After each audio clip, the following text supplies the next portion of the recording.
कागज जमा करके लोग आज लोग मेरे घर में मारने पीटने के लिए आ रहे और मैं जगह जगह में मुझे धमकी दे रहे, गाली गलौज कर रहे कि तुम मेरे पैसे दो। मैं इस एडिशन से कोई जानकारी नहीं थी, लोगों ने मेरे को जबरदस्त इसमें जोड़ा। आज मैं इस पीड़ित में हूँ कि मैं मेरे पति आज इतना बीमार हो गया, मैं अभी हॉस्पिटल से लेके आई, इतना टेंशन में चले कि उनका एक शायद कोई हिस्सा उनका सुन हो गया और पूरा शरीर में दर्द महसूस हो रहा है। अभी मैंने लोगों को 5,000 रुपये निकाल के अभी हॉस्पिटल का ये एक्सरे सीटी स्कैन करवाए तो वो कह रहे कि इनको बहुत टेंशन बैठा होगा दिमाग में। अगर आज मेरे पति को कुछ होगा तो इसकी जिम्मेदार कौन होगा? मैं इतना परेशान हूँ, मैं अभी हॉस्पिटल का खाना नहीं खाया मैंने, इतनी परेशान। मैं आज एक हफ्ता से इतनी परेशान होकर हॉस्पिटल के चक्कर काट रही हूँ। मैं कल भी धरना में इसीलिए नहीं आई थी, मैं हॉस्पिटल में थी मैं ना, तो मेरे से जल्दी मेरे पैसे दिलवा दो। ये जा वो लीडर ले गए, ये 6-7 महीने से ये घर से पैसे ले आते थे, ये कहते कि आज तू हमारी मदद करूँगा, मैं तेरी मदद को आज मेरी कोई मदद करने का तैयार नहीं है। मैं इतनी परेशान हूँ, अगर कल को मेरे पति मेरे बच्चों को या मेरे को कुछ होगा इसकी जिम्मेवार कौन होगा? मेरे को लोग रास्ते में कह रहे कि तेरे मकान टूट गए, लेकिन मेरा मकान में अपना नहीं है। मेरे ससुर जी ने तीनों भाई बेटों के लिए एक कमरा किचन बना रखे, उसमें हम दिन पूरा कर रहे हैं, है ना। वो कह रही तू अपना मकान गिर गया कुछ लगे, लेकिन हमारा पैसा दे। मैं क्या करूँ? मैंने वॉइस मैसेज सब ग्रुप में डाल देखा कि कैसे कैसे धमकी दे रहे। वो कह रहे कि जहाँ पे तुम मिलोगे वही हमने तुम्हें खत्म करना, तुम्हारी कुड़ी की करनी है। तो मैं कहाँ करूँ, मैं कहाँ से करूँ? मैं मुझे इतनी शर्म हो रही कि मैं किसी को मुँह नहीं दिखा सकती हूँ। रास्ते में लोग आ रहे, मैं गली का रास्ता काटूँ तब तो दूसरे रास्ते में क्यों मैं देखे चुपड़ी बन। मैं क्या करूँ? मेरी गुहार ये है कि मेरे को पैसा दिलाने की कोशिश करो, नहीं तो मेरे बच्चों को मेरे पति को खतरा के मेरे पति को कुछ मैं किस लायक रहेगा? सड़क में लायक बनने रहेगा। इन्होंने मेरे को इतना परेशान कर रखा। मैंने बिल्कुल शर्म आनी चाहिए यहाँ के शासन प्रशासन को। पूरी करो भैया, बिल्कुल धन्यवाद दी। हम बैठा लो कसम से, हम करेंगे काम। कैसे होता है काम? महिलाओं को परेशान करके सबसे पहले समस्त महाशक्ति को मेरा प्रणाम। और जैसे कि आप सबको पता ही है कि आज हम लगभग 6 महीने से यहाँ पर घर बदल की ठोकरें खा रहे हैं। 3 बार से हम आवास जा चुके हैं और लगातार संघर्ष पे लगे हुए हैं। जून के महीने की गर्मी में जहाँ लोग अपने गाँव गलियारों में घूम रहे हैं और यहाँ पे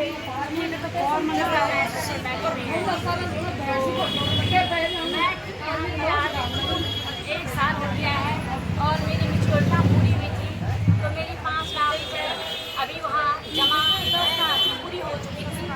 और उन कस्टमरों के द्वारा इतना हमें बर्ताव किया जा रहा है कि अब हम मानते हैं कि गलती हमसे हुई है, क्योंकि हमने सहकारिता पे विश्वास किया है और अपनी सरकारों पे विश्वास किया है। लेकिन ये गलती हमारी इस समय अंतिम गलती मान ली जाए और आगे न हम सरकार को कोई महत्व देने वाले हैं, क्योंकि अगर सरकार के नाम पर अगर हमारे साथ इतना बड़ा धोखा होता है, इतनी बड़ी हमें सजा मिलती है, तो हम ये गलती फिर दोबारा कभी नहीं करेंगे। लेकिन अब आग्रह है, हाथ जोड़कर विनती है अपने राज्य सरकार, केंद्र सरकार से कि आज 1 साल हो गया है, 1 साल से हम जिन लोगों का पैसा पूरा होता है जब उससे वापस नहीं दे पा रहे हैं, तो हम बहुत परेशान हैं। और हमें ये पता भी नहीं था कि अब हमारे साथ सिस्टम में ये फ्रॉड होने वाला है। मैं दिल्ली से अपने एजेंट बनाए थे और उसके बाद सोचा था कि मेरे जो बच्चे हैं वो नगर में है तो मैं वहीं पे जाके अपना काम करूँगी। लेकिन अब जो जनता है वो कहती है तुम्हें पता था कि भागने वाला फ्रॉड होने वाला है, इसलिए तुम यहाँ से वहाँ शिफ्ट हुए हो। लेकिन जबकि इसके पीछे ऐसा कोई मकसद नहीं है। मैं आग्रह करना चाहती हूँ अपनी सरकार से कि आप लोगों ने हमसे जो वादा किया है, जो हम लोगों को बताया है कि आप हमारा काम जल्द से जल्द करोगे, तो हम चाहते हैं आप हमें समय दे दो और यहाँ बता दो कि आप यहाँ से हमें हमारा भुगतान करना चाहते हो, क्योंकि हम उन लोगों को बताना चाहते हैं कि देखो हम फ्रॉड नहीं है, हमने कोई फ्रॉडगिरी नहीं की है। हमें जिस प्रकार सिस्टम द्वारा बताया गया था, जिस प्रकार सिस्टम ने हमें बताया था कि ऐसे काम करो, ऐसे तुम्हारा ऐसा होना है, तो हमने ठीक वही प्रक्रिया उन लोगों को बताई और उन लोगों को अपने साथ जोड़ा था और उनसे एफडी आरिया की थी। लेकिन हमारा मकसद किसी को ठगना नहीं था और न किसी के साथ ऐसा फ्रॉड करना था। तो विनती करना चाहती हूँ अपनी सरकारों से कि कृपया हमें संज्ञान मिले। बोल बोल के हम लोग थक चुके हैं कि सुन लें, लेकिन किसी भी प्रकार का हमें कोई आश्वासन नहीं दिया जा रहा है। क्योंकि हम चाहते थे कि अब तक तो आप लोगों को चाहे आप 2 महीने लेके, आप 6 महीने लेके लेते, लेकिन हमें समय देते और हम अपने कस्टमरों को ये समय देते कि हमें सरकार के द्वारा ये समय दिया गया है, आप लोगों का भुगतान होना है, पक्का होना है, लेकिन इस माह से होना है। तो हम उन लोगों को ये तो बता नहीं पा रहे हैं।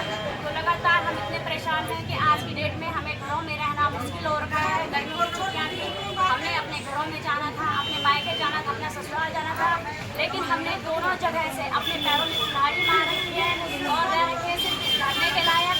तो रात दिन इस धरने में बैठे हुए हैं, जो कि आप लोगों की बहूती है।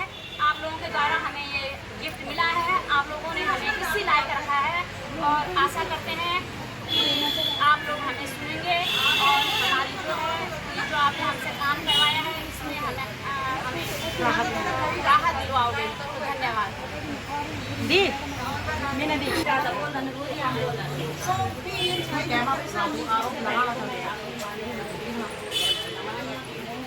और मैं बताना चाहती हूँ कि हम आपके पास 3 बार आपको ये हैं और इस भरोसे आए हैं कि अब से अब आप ही हमारा एक सहारा हो, क्योंकि जिन ठगों ने हमको लूटा था उनका तो कभी नाम निशान नहीं है।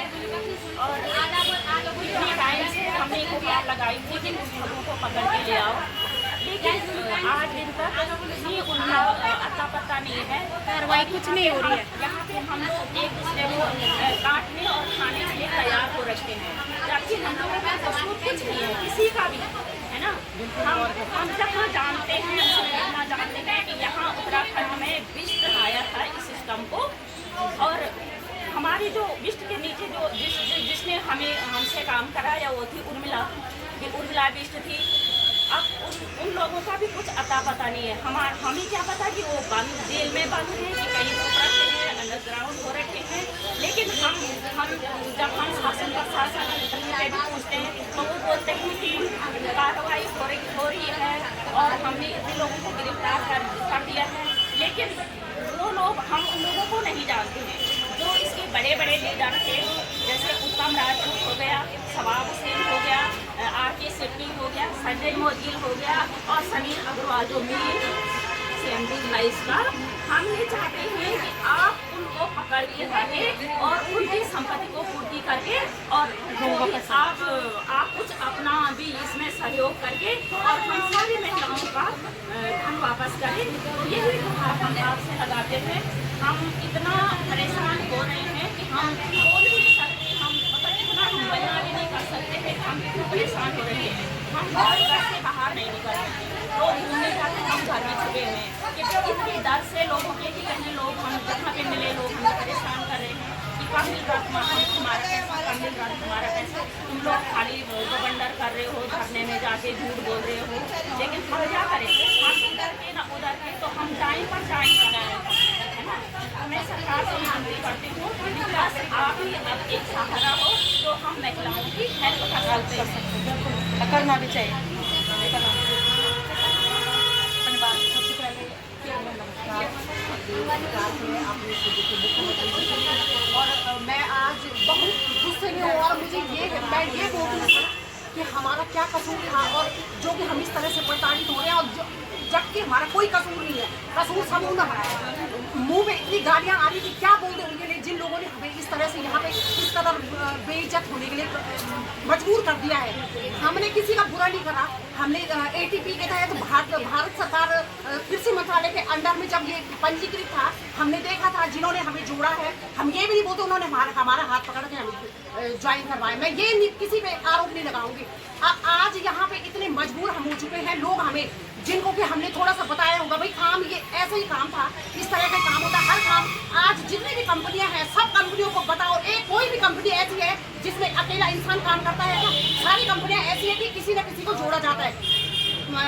वो RCM है और वेरिटस है, ऐसी कई सारी कंपनियां हैं यहाँ पे चल रही। तो हर जगह चेन सिस्टम है, किसी न किसी को बताना ही है ना। तो इस तरह से हमने भी बताया, हमने किसी का बुरा नहीं करा। हमारा ये मकसद नहीं था कि लोग डूबे और हम डूबे। लोग डूबे, अब लोगों को चलो अगर कोई बोलेगा हमारी दुश्मनी थी, किसी के साथ हमारी दुश्मनी थी, लेकिन कोई अगर ये सोचता कि हमारी दुश्मनी थी तो क्या हमारे अपने भाई, अपनी बहन, अपनी भतीजी, अपनी दीदी, अपने मायके यानी सबके साथ तो दुश्मनी थी। आज हमारा कोई नहीं रह गया, कोई भी नहीं। हमारी रिश्तेदारी, अपने भाई बहन, अपना आस पड़ोस सबके साथ दुश्मनी हो चुकी है। मेरी सरकार से ये गुजारिश है कि वो जो सबसे बड़े समीर अग्रवाल हो गया, उत्तम राजपूत हो गया, संजय मुदगिर हो गया, GCS बिष्ट हो गया, जो उत्तराखंड में इस काम को लेके आया था, आज कहाँ मर गए वो? सरकार उनको क्यों नहीं ला रही है? रोज बताते हैं कि ये आज ये पकड़ा गया, वो पकड़ा गया, इतने करोड़ पकड़े गए, कहाँ है वो करोड़? हम तो यहाँ मर रहे हैं इतने दिन से, आज 96 दिन यहाँ पे हो चुके हैं और रोज हम यहाँ से धरने पे आ रहे हैं। कोई दिन ऐसा होगा कि जिस दिन हम नहीं आ रहे होंगे, हम में से कोई मर रहा है, कोई हमारे रिश्तेदार। अब 1 महीना मेरे भाई को हुआ, मेरे भाई अचानक से मेरे आने का था, लेकिन ये है कि इतनी दुश्मनी हम लोगों में फैल चुकी है, किसी ने ये तक नहीं पूछा कि तेरे भाई को क्या हुआ। उल्टा लोग आपस में पूछने पर कोई बात नहीं, मुझे कोई इस बात का दुख नहीं है, लेकिन मुझे दुख इस बात का है कि आपस में किसी न किसी के मन में ये है कि इन्होंने हमारा बुरा किया, लेकिन हमने किसी का बुरा नहीं करा, हमने भला ही किया था और सबने अपने भले के लिए किया था। मैंने भी किया तो मैंने अपने भले के लिए किया। मैंने भी सोचा कि मुझे भी 2 पैसा मिलेगा, जिसको भी हमने जोड़ा उसके भले के लिए जोड़ा और हमने बुरे के लिए नहीं जोड़ा, क्योंकि ये यहाँ पे काम बुरा नहीं था। ADP के अनुसार यहाँ पे टैक्स में छूट थी और कृषि मंत्रालय भारत सरकार ने इसको अनुमति दी थी। सचेत वेबसाइट जो कि गवर्नमेंट की मिलकर बना रखी है, सचेत वेबसाइट में अभी भी इसका नाम है, हमने वो चेक किया था। आज हम किसी को दोष नहीं देते, हाँ दोष देते हैं तो GCS बिष्ट जो उत्तराखंड में काम को लेकर के आया था, आज वो आगे नहीं है। हमने उनको अपना गुरु माना था, लेकिन आज हम किसी न किसी तरह से उनको दोषी मानते हैं। वो इस काम को लेकर के आए थे, वो आज क्यों नहीं लीड कर रहे हैं और हमें क्यों यहाँ पे इस कदम छोड़ा गया है, जो कि सारे लोग हमारे दुश्मन बन गए। क्यों हमने किसी का क्या किया? लोग कभी कोई कुछ बोल रहा है, इन्होंने मकान बना दिया, वो बना दिया, वो भी देखा जाएगा।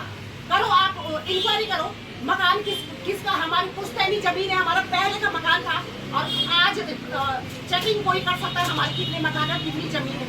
आज मैंने अपने मकान पे क्या खरीदा और क्या मैंने यहाँ से कमाया है? हमने जो कमाया है 1 रुपया भी कमाया तो वो भी यही लगा। बदकिस्मती यही है कि हमने वो 1 रुपया भी अपने घर में नहीं दिया। हमको भी कहीं ना कहीं अपने मन में ये था कि लालची समझो, लालची समझो, लालच किया।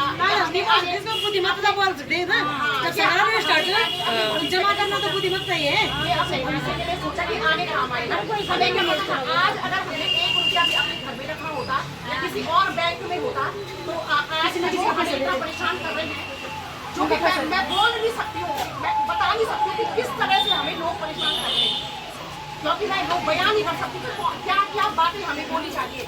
हम रोते नहीं है या हम अपने दुख को बयान नहीं करते, हमें दुख नहीं है, लोग हमें टॉर्चर नहीं करते हैं। हम इस तरह से वो हमेशा नहीं बोल सकते हैं, लेकिन जो दुख है, दर्द है, उसी समय रोते हैं और अपने मन में समाते हैं। मेरी प्रशासन से और मुख्यमंत्री जी से मेरी विनती है, हाथ जोड़कर के विनती है, जल्दी से जल्दी इस पर एक्शन ले और जो सब ऊपर से उनकी नीलामी करे, उनकी कुर्की करे और सब पे चाहे तो सब सारी स्थितियों पे हम पे भी जांच करें, कोई बात नहीं। अगर हम भी दोषी माने जाते हैं तो हम उसके लिए भी तैयार हैं, जो कुछ करना चाहे करें। लेकिन हमारी उनसे विनती है कि आप जांच करें और जल्दी से जल्दी हमारा पैसा दिलाने की कोशिश करें, ताकि हम लोगों में, माँ बहनों में यहाँ जो एक दूसरे की बनती नफरत भरी हुई है, नफरत खत्म हो और जल्दी से जल्दी हमारा पैसा आ जाए। तो साथ ही यहाँ पे सभी माता शक्ति हमारी परेशान हो रखे हैं और ये सारी परेशानी की जड़ हमारा शासन प्रशासन है, जिन्होंने